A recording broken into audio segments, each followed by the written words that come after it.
So what are we going to say for ourselves after all this historical argument about what Jews believed, what Paul said, what the gospel writers did? How can we, as persons living in the late modern or even the postmodern world so-called, how can we talk sense and meaningful sense for us today about Jesus and the resurrection?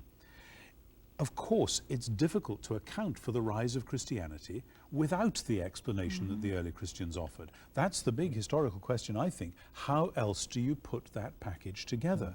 I've seen it's very difficult to account for the rise of the resurrection stories or of Paul's developed theology of resurrection, unless you say that something actually happened.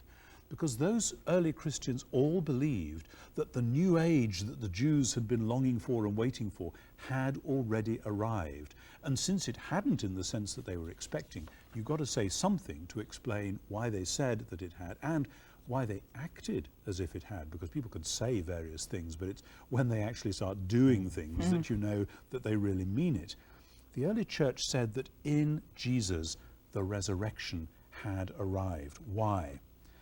The view that I take in company with millions of reasonably orthodox Christians around the world and from that day to this is that they meant what they said, that it wasn't a metaphor, it wasn't a rather fuzzy way of saying we now know Jesus in the sacraments or in our prayer life or whatever. Something actually happened, an event on Easter morning. And that, I believe, is the best way of running this whole argument. However, there are some interesting little bits of circumstantial evidence as well. For instance, the fact that the early Christians shifted the day of worship from the Saturday to the Sunday. That is a huge symbolic change, very hard to achieve in a culture, but they did it just like that, overnight, even though, of course, Sunday was the first day of their working week. So if you wanted to worship on a Sunday, that meant you had to get up extra early. And in our culture, again, we know how difficult it is to persuade people to get up extra early for almost anything, except possibly to go fishing or play golf. There is also, and a lot of people don't know this, the fact that when they buried Jesus, this was not like a burial today where somebody gets put in a coffin and then put in a tomb and that's it. This was the first stage of a two-stage burial. This was how they did it. They would wrap the body in a cloth and put spices and so on because they were going to lay this body in a cave and on a ledge in a cave. They would be coming back from that to that cave again and again to bury other people over the next year or so, and at a certain point they would look at that body and say, all the flesh is now decomposed, we must now collect the bones and put them in a bone box, which they called an ossuary, and then they would rebury that ossuary. Now, you imagine people coming and going and eventually saying, well, Jesus is finally decomposed, we've got to bury his bones. Then the game would be over. All those early Christians who'd been going around saying Jesus was alive again, well, he manifestly, obviously wouldn't have been. And it's when you understand how the first century of Judaism works like that, you start to see how difficult it is to say that Christianity began but Jesus' bones were still in the tomb somewhere. Now, the big question may well be, for many people, what is the meaning of all this for today? I once heard an eminent scholar say, well, so Jesus did rise again from the dead, if he did. Big deal, nice for Jesus, but what's in it for the rest of us? That totally misses the point. You see, many people, I've heard lots of Easter sermons too in churches, many people say this kind of thing, that Jesus' resurrection means that there really is a life after death and we can share it. Well, most of the people in Judaism believed that anyway. That wasn't what they concluded from Jesus' resurrection. Or I've heard people say in sermons and so on, well, it means that Jesus is alive today and we can get to know him. Now, that is true. It's a glorious truth. But that's more to do with Pentecost and the Spirit making Jesus present to us, rather than the truth of Easter itself. And some people say, well, Easter means that the supernatural world really does exist, or there really is an interventionist God who steps in and does miracles and all of that. That's not what they said. This is the mysterious, powerful work of the God who is always present. And the distinction between natural and supernatural that we often make in our culture, I think, is not a very biblical way of looking at it. The Bible talks about heaven and earth as the two dimensions of God's reality. And that doesn't always sit exactly with what people mean by natural and supernatural. Rather, the central point of the resurrection is, I believe, that the new creation, the new age, has already begun. And this is the new age promised by the prophets through which God's justice and peace are going to embrace the world at last. This has begun, and we are the people who have got to take it forward until it's finished. Because within that, the New Testament sees the resurrection as bringing into being the new covenant community, which we loosely call the church. Those who are buried and raised with Jesus in baptism, and those who share Jesus' bread and cup in the Eucharist, are constituted by faith as the people of the resurrection, standing on resurrection ground, constituted as God's renewed people for the world. And within that, again, within the new creation and the new community, there are new human beings. We spoke before about Paul saying, I want you to be transformed by the renewal of your mind, so that you may now prove in experience what God intends human beings to be.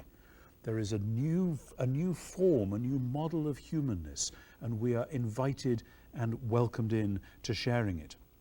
Because you see, the future hope of Christians is finally clarified by Jesus' resurrection. It isn't just Jesus was raised, therefore we will go to heaven when we die. No, the hope is for new heavens and new earth, for this reintegration of the two dimensions of God's created order.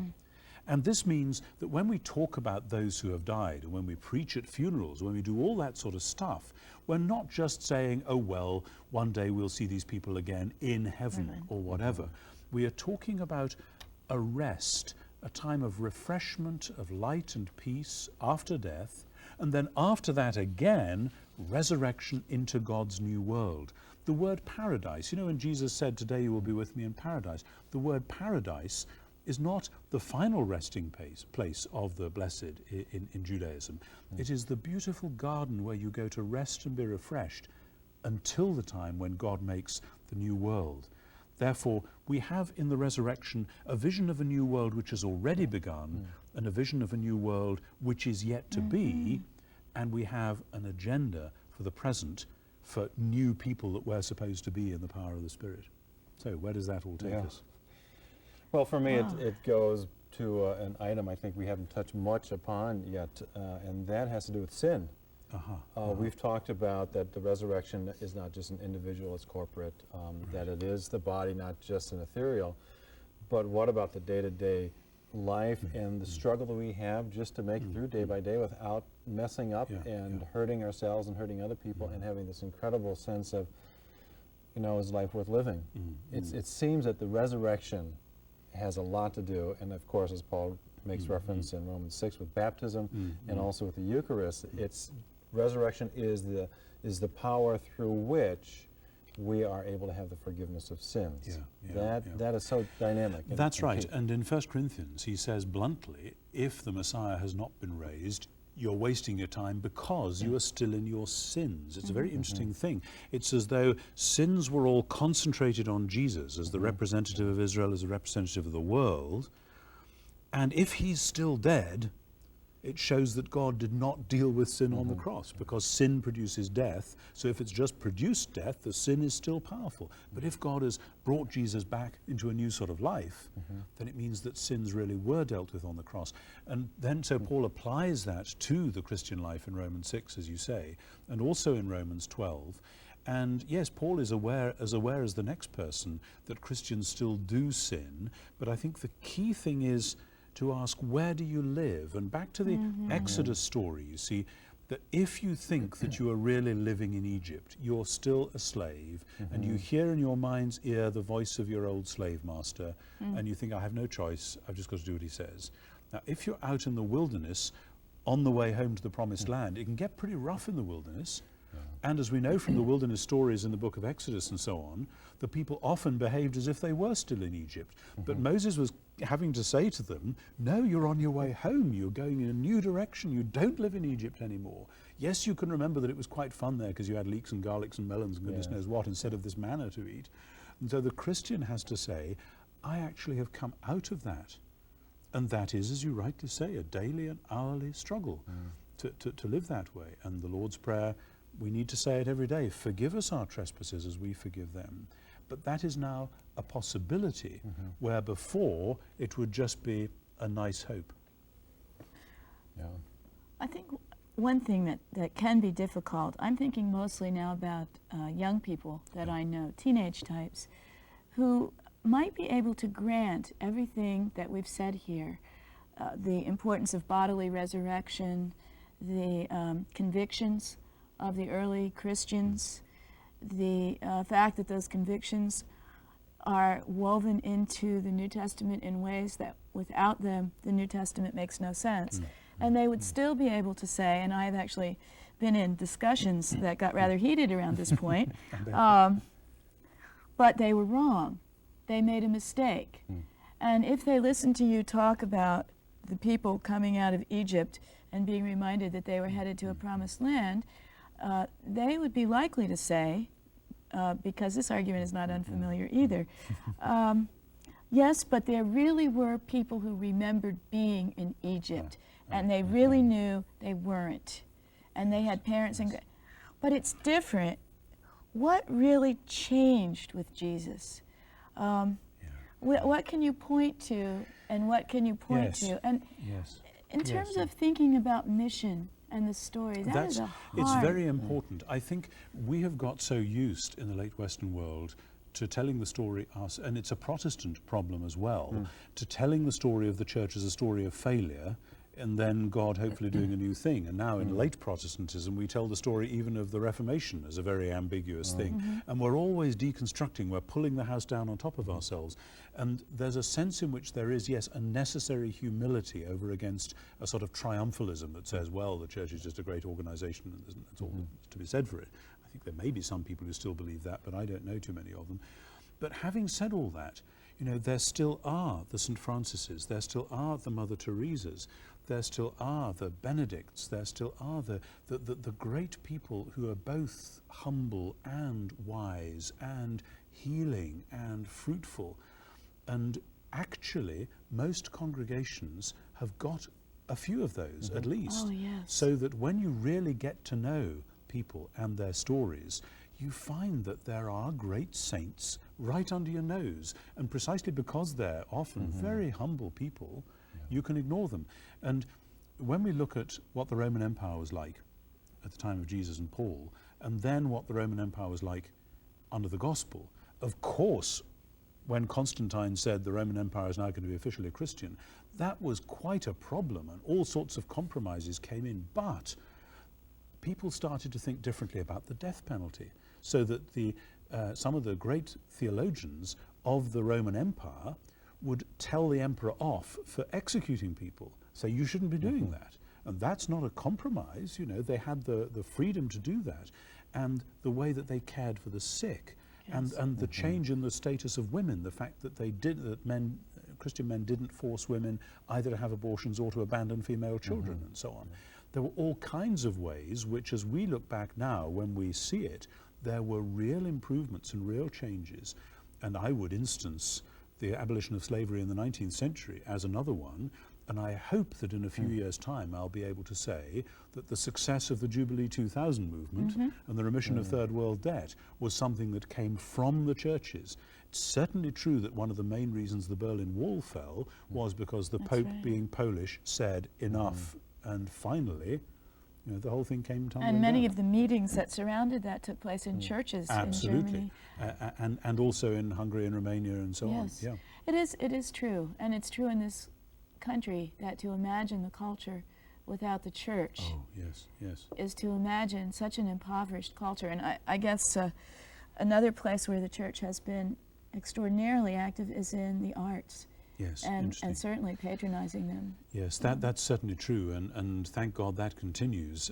I don't know much about what's going on in America, but certainly in the UK at the moment, there's a lot of Christian art and Christian music, and not at a trivial level either. I mean, the trivial stuff matters too, because a lot of people who live there, but at a very serious, highly aesthetic level that this is going on, and that's marvelous. And one only has to think of some of the great music in the Christian tradition, like Bach, for instance, to say, you know, this is just amazing to think that didn't exist before, you know. So, yeah, we shouldn't be too mealy-mouthed about what the gospel has done in the world, even while we should be very realistic about the tasks that still lie ahead of us. But, you know, one of the things about the resurrection as the basis of all of this for me, is that when I'm engaged, as I am, in a project like Jubilee 2000, the remission of third world debt, I don't see this simply as we've got to persuade people to do this. I see it in terms of the principalities and powers, like the powers of economics and the forces of mammon and all that, have been defeated on the cross. I know that because of Jesus' resurrection.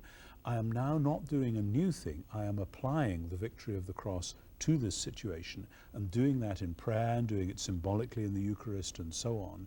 And that has a whole different feel about it from simply being yet another political pressure group.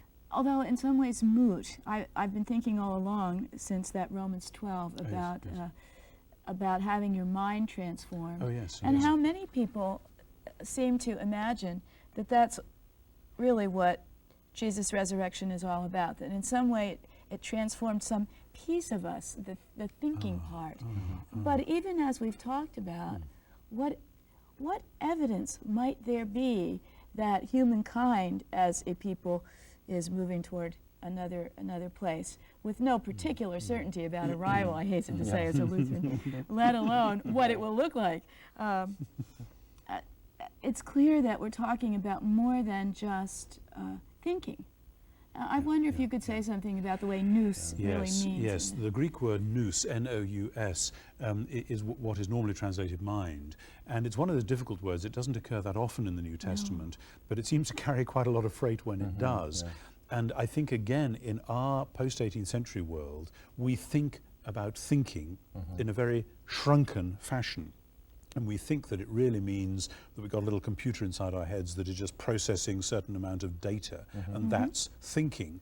And I think Paul would say that by the mind, he means something much bigger and richer than this, and which, I mean, clearly from Paul himself, it catches up the thinking processes. Paul is a thinker, but he's a thinker on his feet, and he's a thinker who is in love with God and in love with the world for God's sake, you know. And he is thinking in a new way, because I think we can begin to see some of what he meant actually in his own life, because Paul was not unreflective about his Gentile mission. He didn't just sort of wake up one morning and say, I think I'll go and tell some of those Gentiles down the street. He had thought it through, that because of the crucified and risen Messiah, there was now a Gentile mission, and he was called to do it. But that set him free to do things. And so I think just as we've got a split in our world between facts and values and all that, so we've got a split between thought and action. And sometimes we then talk about left brain and right brain, or head and heart, or whatever. And what we see in the New Testament is an integrated nous, an integrated mind, which is left and right together, head and heart together, head and feet together. And then I really do think there is a new way of knowing, which is being known and loved by God, and hence being set free to know and love one another in the world, to relate appropriately to one another and to the world. Because you see, at one level, there are many unthinking Christians to whom I want to say, you need to think harder. You're just free floating, you're not using your God-given mind. But then there are many others in a sort of more rationalist tradition to whom I want to say, you know, you're treating your mind as if it was just a computer. Loosen up and let all the other bits come in. God made them and loves them. So it's a hard task. I love Luke's question. Who is the wise and faithful steward? And he uses both the thinking words and the word of faith together and holds them together in the answer, because that steward ends up being the one who gives the other slaves their food at the right time. Well, when you think big about that, there's enormous discernment and thought and process that goes into feeding people on whatever metaphoric level, and that is faith. It's faith and it's wisdom. Echoed in the great Christ hymn, Philippians 2, have this mind amongst yourselves. Absolutely. Modeling Jesus. Absolutely. So it defines thinking by what Christ does, exactly. which I think is really That's right. intriguing. And of course that's rooted directly in the Jewish wisdom tradition, where wisdom means everything from sort of knowing how to boil an egg through to knowing God, you know, everything in between, and knowing the names of the plants and the animals. That's wisdom, but also knowing how to relate within families and work and so on.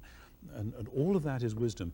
And somehow, it's another of the strands we haven't yet explored, but might just throw into the pot, that for the Jewish wisdom tradition, there is this sense which comes to its height in the book Ben Sira, where wisdom says, where shall I go and live? And wisdom says, I know, I'll go and live in Israel. Wisdom comes and lives in the temple as the revelation of the way it is for God's people. And that's a wonderful image which the New Testament then picks up on to say that's what happened in Jesus. Yes. God's wisdom becoming human. And so Jesus as God's thought becoming human. And if you want to know what the word for thought is, John would say logos, not just word, but word and idea together. That the logos becoming human, dwelling in our midst, another temple image, and we beholding his glory, another temple image. But then John picks that same logos image up, it doesn't use the word logos, in his resurrection account, when Thomas then says at the end, my Lord and my God. What Thomas is doing is recognizing the word, the wisdom, become flesh. The wisdom of the world probably looks towards one popular image of looking for the resurrection, some proof, and that's the Shroud of Turin. Oh, yes. I wondered if you could just comment on that, because Well, people are curious about that. They see it in the newspaper and the news all the time. Of course. About 10 years ago, the scientists claimed that they disproved the Shroud of Turin because they took a tiny little bit and ran a carbon dating test on it, and they said it's a medieval forgery.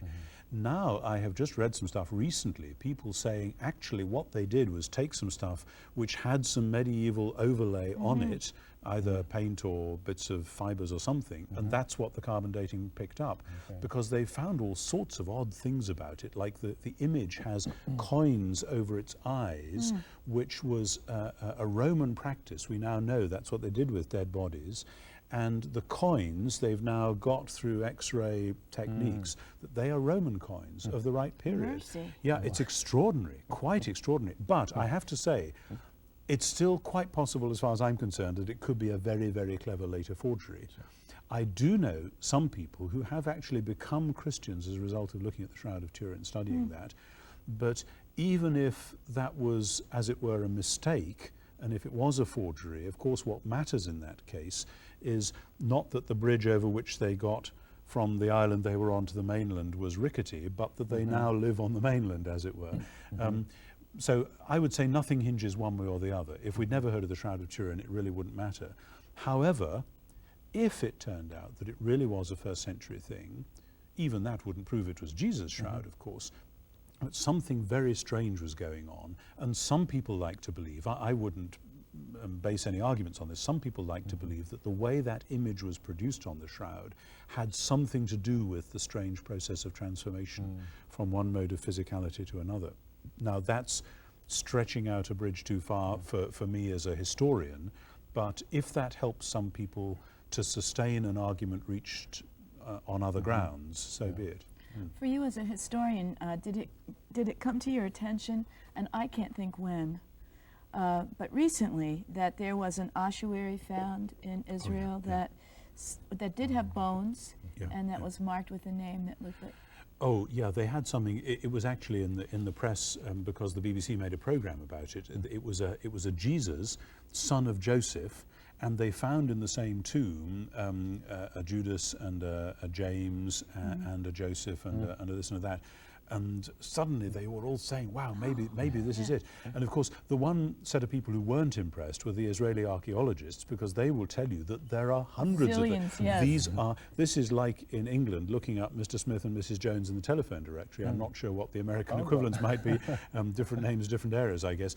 But in fact, they call the list of ossuaries the phone book in the Jerusalem archaeology, because they've got names and names and names, and these are the most common ones. Like Mary is far and away, Miriam, the most common name. So it really didn't make a whole lot of difference. But I think it did highlight what for many people was news, what I was saying before, that the burial was designed to be a two-stage burial. They would have had to come back, fold up the bones, put them in an ossuary, and then the game would have been up. Somebody would have said, oh, so he really was dead all along. Son of a gun, here he is. That's right, that's right. Tom, a lot of the talk we've been having this afternoon, I think, has to do with what goes on Sundays. A pastor may preach on it, hopefully. Bible studies will be taught about it. But what about Monday through Saturday as we live in the world, what does the resurrection, how can we continue to hear that promise that Jesus did rise from the dead, is alive, the new kingdom is here? Any handles that we can bring into our workplace, our home, and our neighborhood schools? Right. That's, of course, one of the most important questions. I mean, Paul talks about basically all of life being prayed life. Pray constantly. The thought for Paul that you just worshipped or prayed on a Sunday would be absolute anathema. You know, this is something you do all the time. And I do believe we need sacred time. We need times when we orient ourselves again and consciously take time and space to do that. But you see, there's that lovely promise from one of the darkest books in the Old Testament, Lamentations, about God's mercies being new every morning. That is a resurrection image. And in the prayer book that the cathedral where I used to work uses in the mornings, there's a lovely prayer which says, as we rejoice in the gift of this new day, so may the light of your presence, O God, set our hearts on fire with love for you now and forever. And for me, as I use that, as I now do in my private prayers at the moment, day by day, that is an astonishing piece of the resurrection, symbolized by the rising sun, S-U-N, which is, of course, in many branches of Christianity, an image of the rising sun, S-O-N.